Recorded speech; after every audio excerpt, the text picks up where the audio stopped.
The biggest concern that I have is that I don't hear a lot of queer theology in these queer churches. What I hear is a lot of dated theology.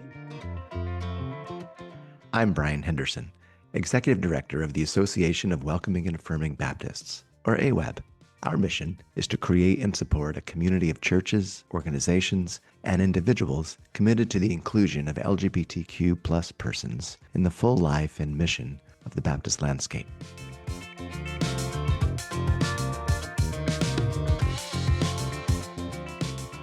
In this first season of the AWAB podcast, Voice of the Turtle, we're going to dig into the past while we face the present. The year 2026 brings some uncertainty for our LGBTQ plus siblings and allies, but we've been here before. Across 8 episodes, we're going to burrow our way through some of our history and talk to the people who made it and are still making it.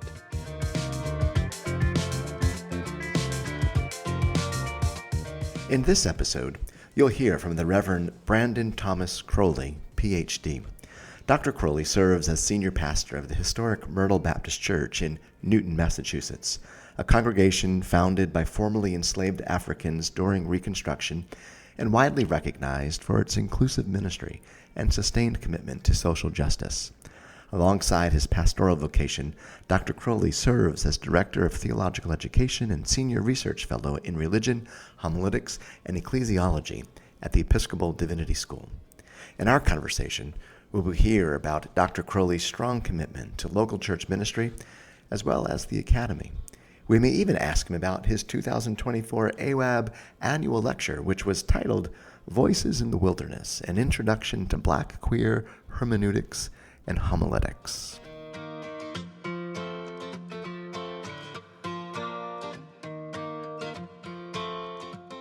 AWAB's mission from its inception, as you've heard already, has been to create and support a community of churches, organizations, and individuals committed to the inclusion of LGBTQ plus persons in the full life and mission of Baptist churches. Additionally, as I often like to remind people, wherever and whenever I'm speaking, LGBTQ plus folk are everywhere. No, really. We really are. Even in remote and rural places the world over. Part of my passion for AWAB, alongside of our mission, is to normalize for people what is and always has been normal. Human beings will identify and understand themselves, their gender, their orientation, as we will. This is part of the fabric of the human experience. Our guest today reminds us of this too, and has spent much of his scholarship and study reflecting on such realities, especially within the African American church tradition. One of many things I appreciate about Dr. Crowley is his passion to normalize what is and always has been normal. We'll soon hear about his recently published monograph, Queering Black Churches, Dismantling Heteronormativity in African American Congregations. Before we turn to our conversation with Dr. Crowley, though, I'd like to highlight a significant detail about AWAB's story and history. In fact, unless you've read Delane Tu's book, Finding a Home Among Baptists, the story of the welcoming and affirming movement in Baptist life, you may not be aware of this historical detail. Back in 1973, when the welcoming and affirming movement was forming within Baptist circles, and the gay-led group American Baptist Concern was formed, the first president of that organization was a clergywoman named Louise Rose, an African-American lesbian who served on the pastoral staff of what would later become one of the founding congregations of AWAB. Today, Reverend Rose lives in the Pacific Northwest and is a musician and music artist. I recently heard a performance of hers at a jazz venue where she played the piano and sang the lyrics. There are no reasons we can't live in harmony as just one people in just one world, you and me. If you ask me, alongside of AWAB's mission statement, this could be a complementary vision statement. A vision to which I suspect we will always be living into, but one all the same that can lead us into becoming all the more the human family we already are. There are no reasons we can't live in harmony as just one people, in just one world, you and me. Reverend Rose led the welcoming and affirming movement in Baptist life graciously and generously over a half-century ago. Individuals like Dr. Crowley today continue to lead with vision and passion for what we may yet live into together. I'm glad you're joining us now for this episode of Voice of the Turtle, as Dr. Crowley soon joins as well. Someone said, sometimes there's more spirit in a pint than there is in a pew. Would you believe the story of AWAB, or the Welcoming and Affirming Movement in Baptist life, traces its roots to a bar in Lincoln, Nebraska? This story, and many more, are told in AWAB's history written by Delane Tu, Finding a Home Among Baptists. You can order your own copy of this history at awab.org/book. That is awab.org/book. This book and its rich retelling of how many Baptists are welcoming and affirming provides the basis for this current Voice of the Turtle podcast series, digging into the past while facing the present. Again, you can order your copy of Finding a Home Among Baptists at awab.org/book. There are no reasons we can't live in harmony as just one people in just one world, you and me. This is a vision for us to live into for certain, but generally, it's not one many are currently experiencing or maybe even envisioning. But it is the kind of vision our guest today is seeking to help others within faith circles and within the broader human family to live towards. We welcome today Reverend Dr. Brandon Crowley. Reverend Crowley, as I shared, is senior pastor of the historic Myrtle Baptist Church in Newton, Massachusetts. In addition to his pastoral role, Dr. Crowley is a scholar, author, and public intellectual whose work bridges the academy, the church, and the public square. His scholarship engages Black religions, theology, homiletics, ecclesiology, queer theory, and social ethics, with particular attention to the late 19th through early 21st centuries. Dr. Crowley is a lecturer on ministry studies at Harvard Divinity School, executive director of the African American Lectionary, and the 2024-2027 visiting professor and honorary research fellow at the University of Exeter in the United Kingdom. He has taught courses and served in visiting faculty roles at Emory University, Boston University, the Episcopal Theological Seminary of the Southwest, and Meadville Lombard Theological School. An ordained minister in the Progressive National Baptist Convention, Inc., and licensed in the National Baptist Convention USA, Inc., Dr. Crowley holds degrees from Morehouse College, Harvard University, and Boston University. He's a lifetime member of the Society for the Study of Black Religion, serves on the Council of Religious Practitioners and Scholars at the Smithsonian National Museum of African American History and Culture, and he is an executive board member of the Black Religious Scholars Group, Inc. His editorial work includes contributions to the Lexington Press series on approaches to religion and theology and the Global Journal of Black Sexuality and Gender Studies. Dr. Crowley, or may I say Brandon, we're really glad you've taken time to join us today on Voice of the Turtle. I am so honored to be here. Thank you so much, and thank you for all of the hard work that you do. Wonderful. Thank you. It is so good to be connecting as we are. You, Brandon, like our other guests, are no stranger to AWAB. In 2024, you were AWAB's annual lecturer. Can you share a bit of what you've come to know about AWAB and maybe even share some of your own Baptist roots? Oh, yes. Well, I like to identify as Baptist born, I'm Baptist bred, and when I'm dead, I'll be Baptist dead. Yes. I was born in Georgia and raised in two small towns of Cedartown and Rome, Georgia. And my Baptist upbringing was a huge part of my development as a human being. My family, I stand as about sixth generation Baptist. We are able to trace our family lineage through family Bibles that sat on my grandmother's coffee table, that also told the dates of everyone's baptism dates. I was one of those kids that grew up going to Baptist Training Union on Sunday afternoon. Woo. BTU. So I'm an old school Baptist kid in every sense of the word. I will say that I wish that the Association of Welcoming and Affirming Baptists existed when I was a child. I wish that my church had been a part of an association like this. And it is because of that wish that did not come true at my youthful age that I'm always willing to be in dialogue with this organization and to be a part and to do what I can to help so that some young person, some young trans person who is in middle school will hear about the work that we're doing and realize that they too are welcome in the Baptist family. Wow, that is wonderful. And that is the work that we will continue to do and to be as present as we can in communities wherever we can connect for sure. Thinking of your time with AWAB as we met at Memorial Church on the beautiful and historic campus of Harvard University nearly 2 years ago, which is hard to believe.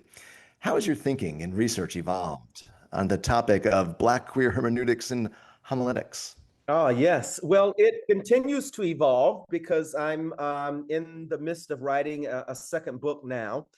And this second book is all centered on what I gave the lecture on at the conference. My first book is on historically Black churches that decided to queer their ecclesial context, who went through a process to become open and affirming and to vote at the end of that process to declare that they are welcoming and affirming of all of God's children. However, while doing that initial qualitative research, I found out that there is a group of Black queer folk who don't care about queering institutional churches. They left the ecclesial ranks of their home churches to establish their own churches. And it's these contexts that I'm writing this next book about. And one of the chapters of this book focuses on Black queer hermeneutics and homiletics, which I am saying is one of the ecclesial gifts that these sacred Black queer spaces offer the world. When I gave that lecture 2 years ago, I was in the throes of qualitative research. And initially, the work really centered around recovery and visibility, like recovering Black queer voices, recovering the experiences, documenting them, and interpreting those traditions through a lens that is affirming, a lens that sees within these spaces great possibility. I was really trying to make sure that the narratives of these ecclesial contexts, which only historically have lasted about 48 months. And that's because the majority of them came into existence during the 90s and the early 2000s, and the HIV/AIDS crisis really wiped a lot of these churches off of the map. And so I'm trying to create the only running list of these congregations that goes back to 1971. But now increasingly, my work is shifting towards questions of structure, power, and institutional formation.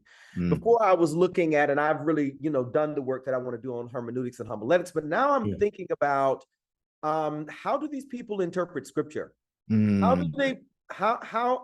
do they understand what it means to be human?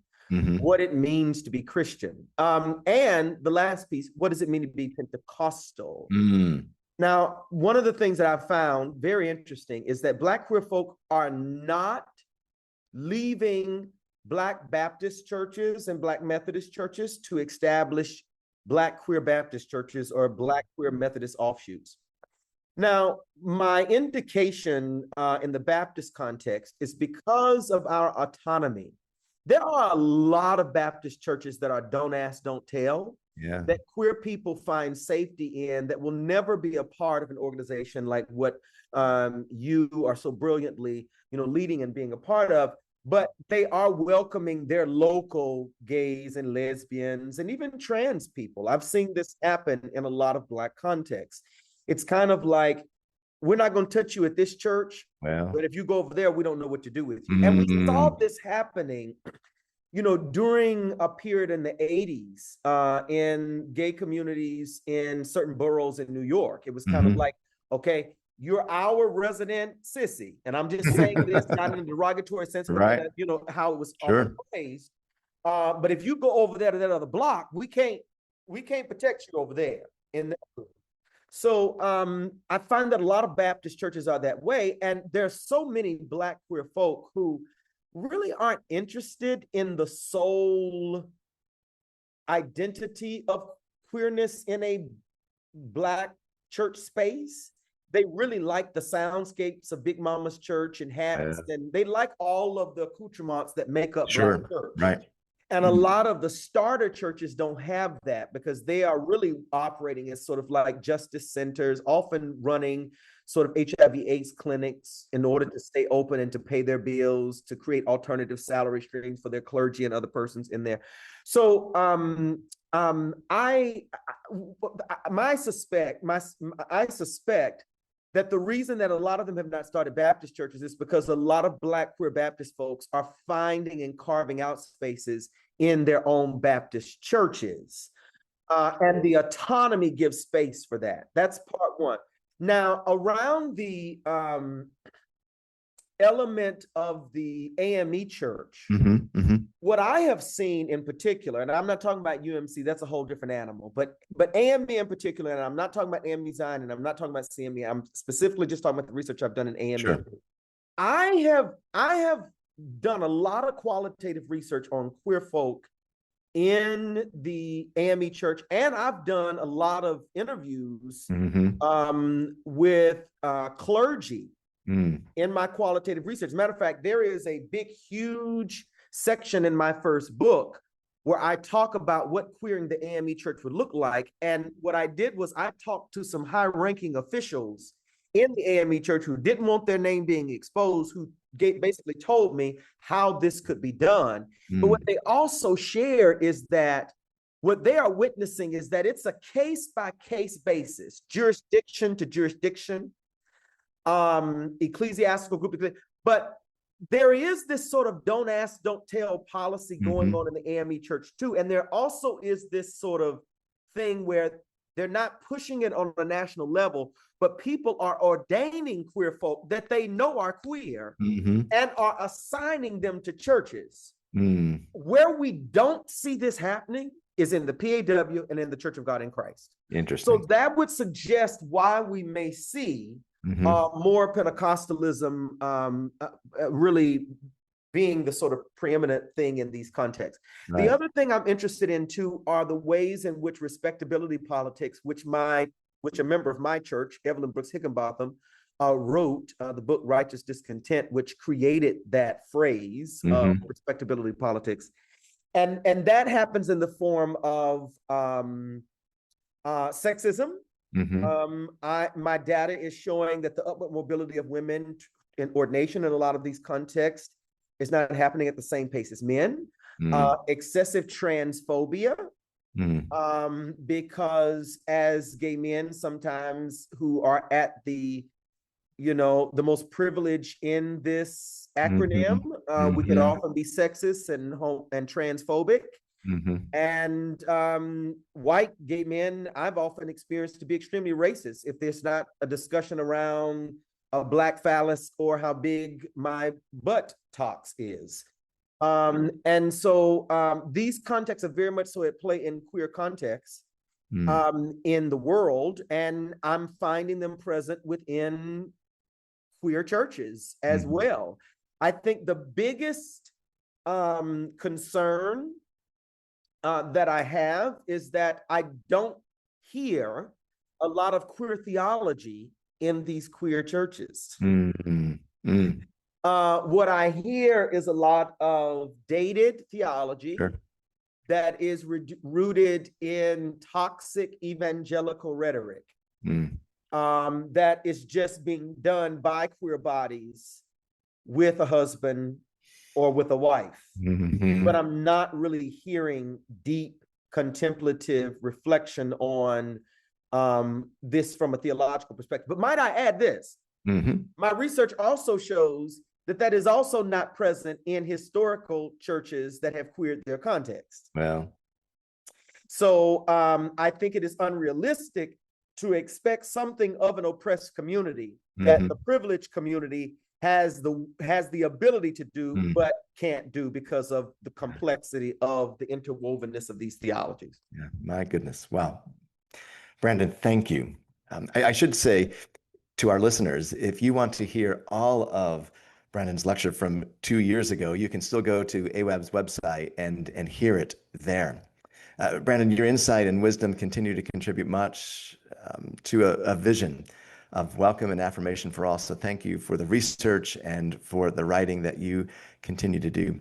Earlier in this episode, I shared the name and a bit of the story of Reverend Louise Rose, who in 1973 was named as the founding president of American Baptist Concern, the LGBTQ plus organization that pioneered the way for AWAB. And 20 years later, it pioneered the way for AWAB to be formed. Reverend Rose was an African-American, out lesbian, serving on the pastoral staff of a Baptist congregation just outside of Philadelphia. This is in 1973. Hers is a powerful story. What other stories of other pioneers do you like to tell from within the Black church tradition whose lives and ministries have made a mark for LGBTQ plus inclusion? Well, I'll begin with a human being who is Black, once identified as female, was a part of the Episcopal Church, and that is Pauli Murray. One of the great figures that I often think about and point people towards. Pauli was an Episcopal priest, a poet, a civil rights activist, and a lot of people don't know that Pauli was a legal scholar. Wow. Graduating from Howard University, and their theses at the end of their tenure there was co-opted by the architects of the Brown versus Board of Education. Oh my. And without her permission. And so her language was used to change the landscape of education in this country. Just a powerful human being whose thinking profoundly shaped conversations around race and gender and justice in so many fronts. The first human being, African-American woman to be ordained in the Episcopal Church. And Anthony Penn has also done an anthology of their sermons, which I encourage people to get, which the last time I checked is about $100. So I want to save up money on that. So that's one.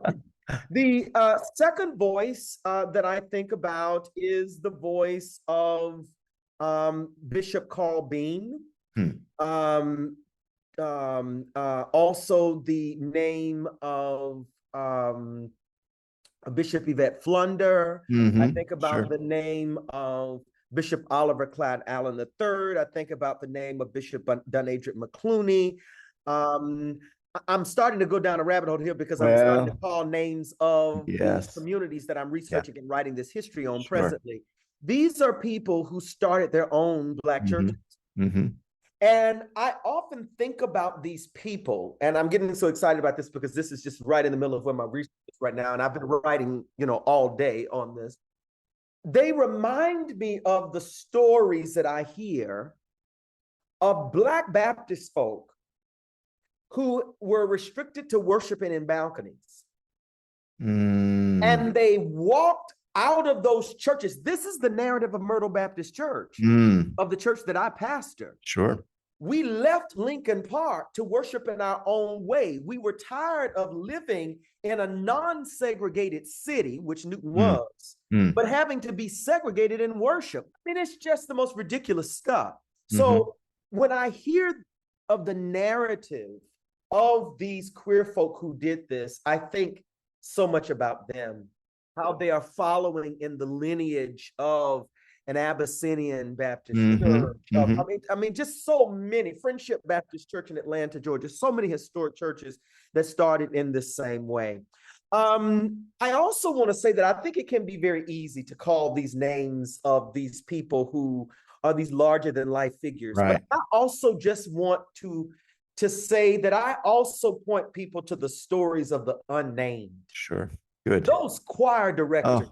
who had enough courage to throw their arms with flair and to twirl and dance while directing. I think about those church mothers who those close friendships that they had were not friendships. They were romantic connections, because their connections with their husbands might as well have been platonic. There was no romance there. And they had these deep connections with their best friends. I think about the gays and lesbians who left the church to found ballroom houses and alternative communities that I'm looking for another word other than alternative, but other sacred spaces for Black queer life, where theology is alive and well. It may not look like the preached word, or it may not sound like a song or an anthem or a Negro spiritual, but it is nonetheless a part of the epistle to be read by men. I also think about those who died of complications of HIV and complications of AIDS. They too are a part of our story of overcoming. They too are a part of our story of fight and resistance. They too are a part of that sacred cloud of witnesses, that great cloud of ancestors that will give us the energy to redo what they did. We are in a season right now where Donald Trump is rolling back all of the work that we've done. And we got to do it again. My goodness. Wow. Brandon, thank you. What powerful stories of those named and unnamed. Sometimes I like to say there is more spirit in a pint than there is in a pew. Yes. Sometimes there's more spirit in a ballroom than there is in a sanctuary, although I would argue that a ballroom may be more of a sanctuary. You see what for I'm saying? those who are seeking the holy. Let me tell you. My. We'll be right back with more of our conversation with Dr. Crowley. AWAB proudly welcomes American Baptist Home Mission Societies as a sponsor of this inaugural season of Voice of the Turtle podcast. For nearly 200 years, ABHMS has promoted the Christian faith to impact lives positively. Inspired by the gospel that heals and transforms, ABHMS cultivates and empowers faith leaders across the U.S. and Puerto Rico. ABHMS partners with American Baptists and others to build networks, foster innovation in ministry, and deliver high-quality resources to educate and equip those who are passionate about healing and transforming the communities they serve. To learn more, visit the ABHMS website at abhms.org. Thank you, ABHMS, for your support. AWAB also proudly welcomes Knollwood Baptist Church in Winston-Salem, North Carolina, as a sponsor for this inaugural season. A generous grant from Knollwood's Missions Affiliations and Allocations Committee brings Voice of the Turtle to you today. And now, back to our conversation with Dr. Crowley. These are hard times that we're living through, nationally, politically, socially, and seemingly even theologically. From your work, academically, and with your congregational and ministry experience, how do you encourage individuals and communities to remain hopeful and committed to diversity, equity, and inclusion in such times as we're living through? So I want to start by saying, I want to first, my voice is for the world, but I want to answer this question specifically. How do I talk about this to Black folk, and in particular, Black queer folk? When I hear this from my members, one of the things that I ask them is, what's wrong? How are you processing this? And often the response will be, oh, I just feel like things have just turned so backwards. They've just gotten worse.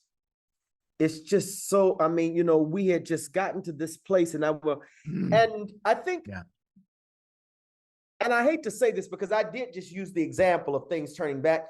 Sure. But one of the things that I have a hard time trying to figure out is, when was this era when Black people were saved? Well, I honestly don't feel any different now than I did when Barack Obama was in office. Mm. Now, I want everybody to let that settle in. This is a Black man saying that I didn't feel any safer as a Black man when Barack Obama was in office. Now, we've got to go back and remember what that season was really like. It was not a season where every Black man was being respected all of a sudden because this man was in office. White people were pissed off that this Black man was in office. And if you remember, police brutality against Black men hit an all-time high while Barack Obama was in office. Trayvon Martin, these things happened while he was in office. There has never been a season when we have been safe in this country. Never. So when people talk about making America great again, I don't know what that means for Black folk. Lord. I don't know what it means for white people. I don't know what it means for Black folk. I think that there was never a time or era in this country when we were safe.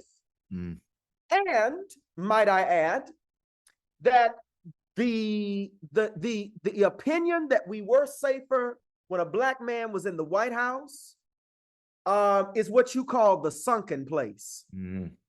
I don't know how many people that are listening have ever watched Get Out, the movie Get Out. And it is this moment where there is a Black person who thinks that they are white, who is assimilating, and they don't realize that they're in the sunken place. You're not free. You're in captivity. You are so caught up in the matrix that you don't even realize that you have a choice to take a pill. So it was all a lie. It was all a lie. And as a matter of fact, what America was doing at that time, it was not politically correct to be honest about your racism. Now it is politically correct, and we're seeing everybody from people to institutions changing their tunes. We're seeing Harvard, Yale, all of the top all schools in general doing the exact same thing, rolling back DEI, renaming whole departments, getting rid of affirmative action initiatives that would make sure that classrooms were diversified. What are they doing? You're not going to make me believe that these institutions are afraid of Donald Trump. No. These institutions are doing what they've always wanted to do, but has not been legal to do. Why? Because these are the same institutions that their wealth is built on the backs of Black people. Why in the world would we expect Ivy League institutions to not roll back DEI when they won't even admit that they own slaves? Their productivity is built on the backs of my ancestors. And you want to be shocked? No, I'm not shocked. I stand in absolute belief. I am not in disbelief, because I have never believed that America is redeemable. I have never believed that America can be saved. I have never believed that America can be baptized, because in order to be saved and redeemed and to be baptized, you must confess your sins. And America, she won't do it. She'd rather drown in her own fecal matter than climb out of the commode. She doesn't want to admit it. She does not want to admit it. And so she cannot be saved. And if Rome fell, well, who are we to believe that we are the unsinkable Titanic? I believe that we are not, because one way or another, God will bring her to her knees by war or by asteroid. I honestly believe that the world cannot be washed clean of its sin. We tried that the first time. It will not be water, but fire next time. Fire from the sky. Complete and total destruction of the earth. That is our only hope. For earth to reset itself, to rid itself of the Homo sapien species. That a new Homo erectus or a new microcosm might evolve on this sacred planet that will hopefully treat it better than we have. There is no hope. And so people will say, well, what is the point of preaching? Well, What is the point of fighting for equal rights? right. I tell them, we have been manipulated to believe that the ends is what it's all about.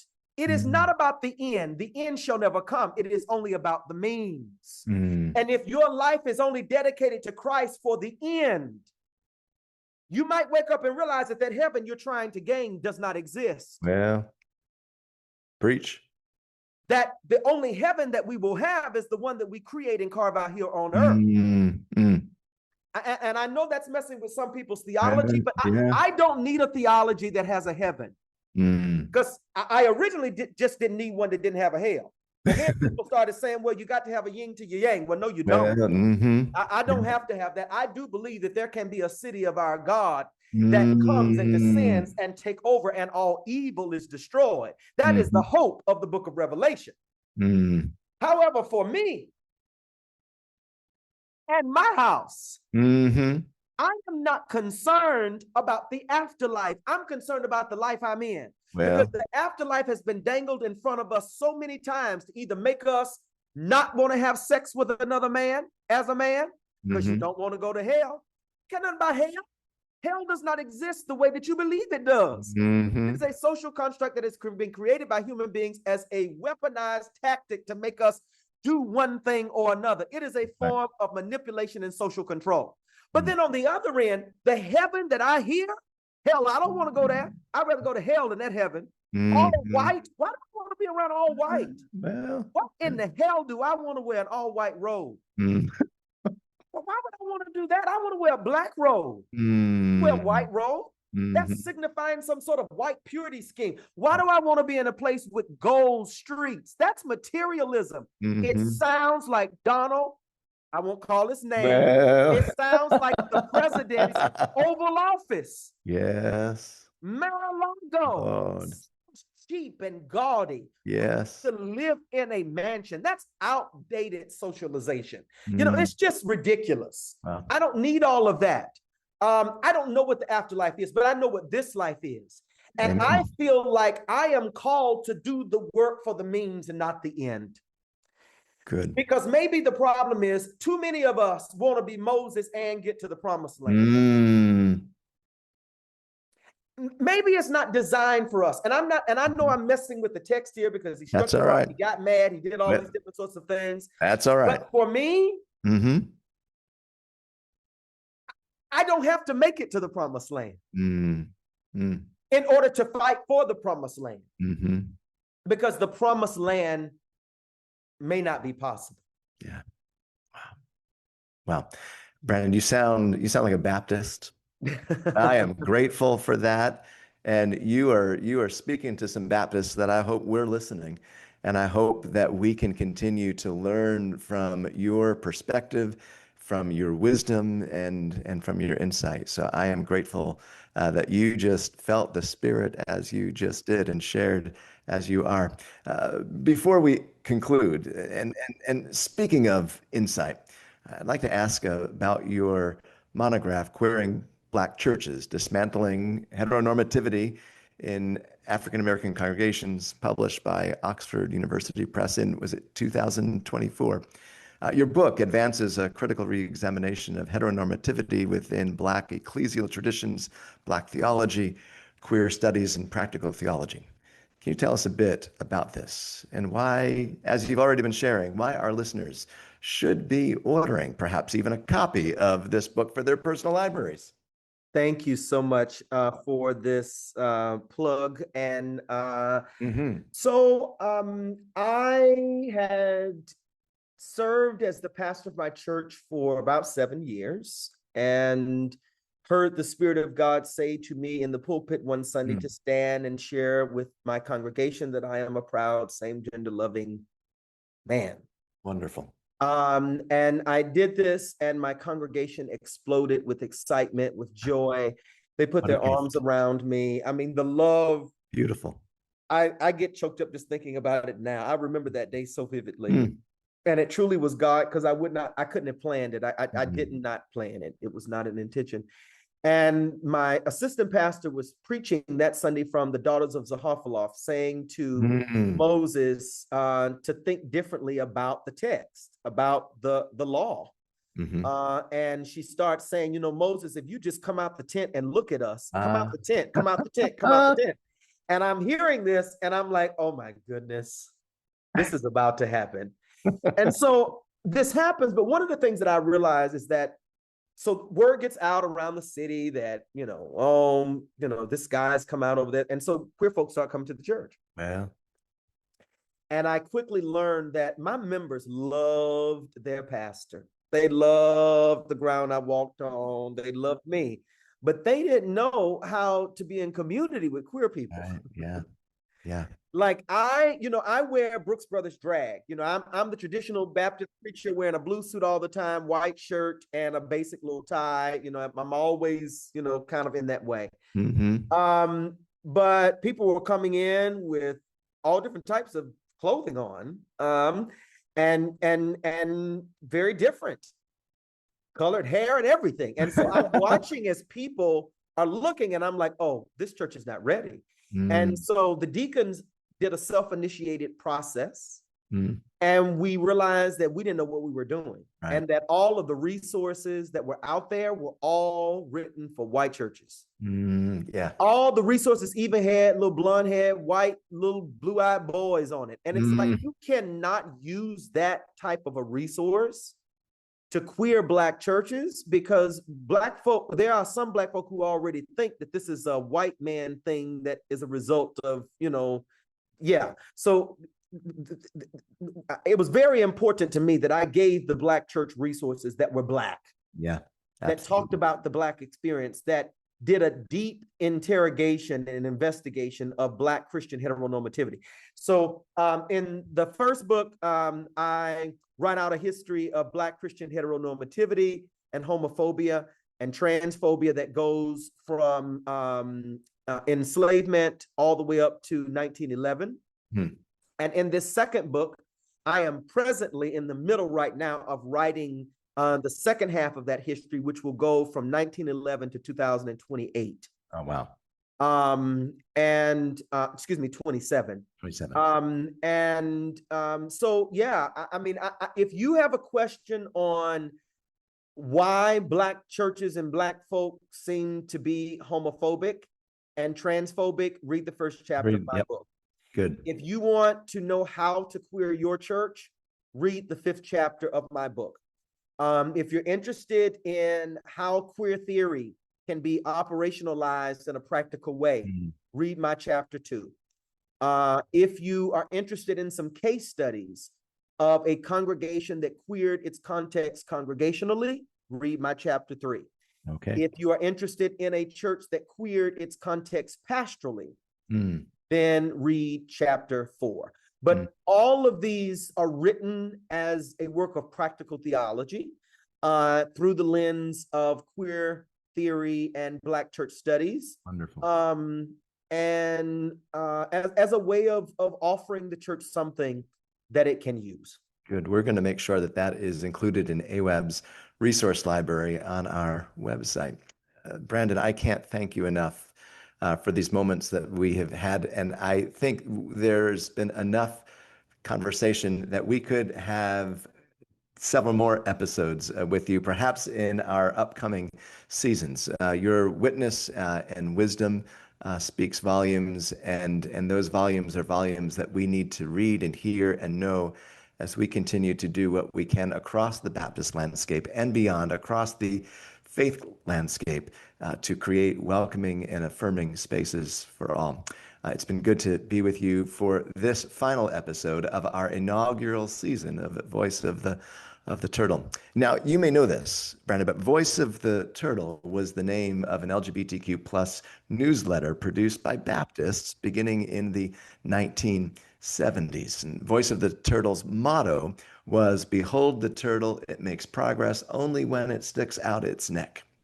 How would you encourage folk today, and maybe even in the present time, to keep sticking out their necks? I've asked each of our guests this season this question, and I ask it now to you too.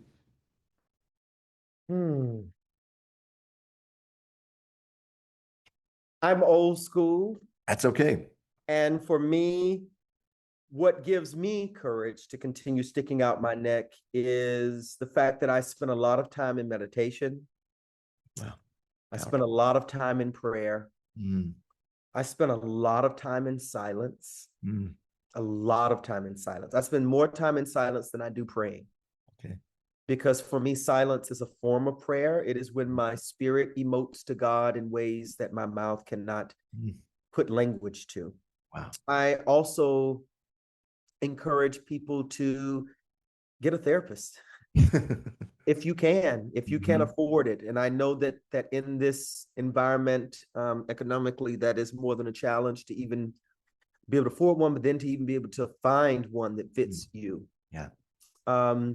And I also want to say that I believe you'll be able to stick out your neck further if you don't keep your neck out all the time. Well, my goodness. I think we have to know when to retreat. I think we have to know when to rest. I think we have to know when to play. We have to know when to participate in recreation. So play, pray, breathe, walk, love, have sex. Good. And be kind to yourself. My goodness. AWAB is grateful for you, Dr. Crowley, and for the ways our paths have crossed and may yet cross some more. You have continued to stick out your neck for so many, and for this we're grateful, and we are all better for it. It's been wonderful visiting together today as we have. Thank you. Thank you.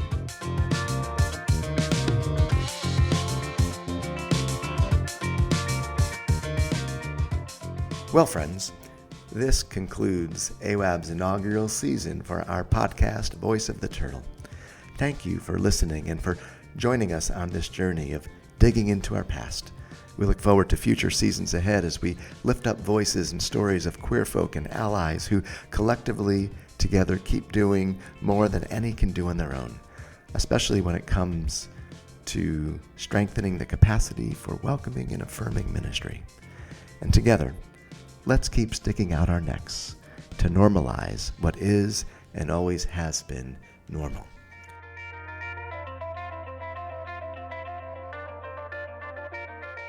The podcast is produced by our friends at Good Faith Media. Learn more at goodfaithmedia.org. Our music comes from Pond 5. This AWAB podcast is made possible by a generous grant from American Baptist Home Mission Societies and from Knollwood Baptist Church in Winston-Salem, North Carolina. You can learn more about us, AWAB, at awab.org. You can tap more of our free resources, including a list of fully welcoming and affirming Baptist-aligned churches in the United States and elsewhere. That's awab.org. Reach out. You can support us, and we can support you. Check out the show notes for more information. Be sure to subscribe to this podcast, give us a like and rating, and tell your friends about it. If you find yourself needing immediate support and someone to talk to, please don't hesitate to call or text 988, the Suicide and Crisis Lifeline. Call or text 988. I'm Brian Henderson. Stay encouraged. Remember, you are not alone.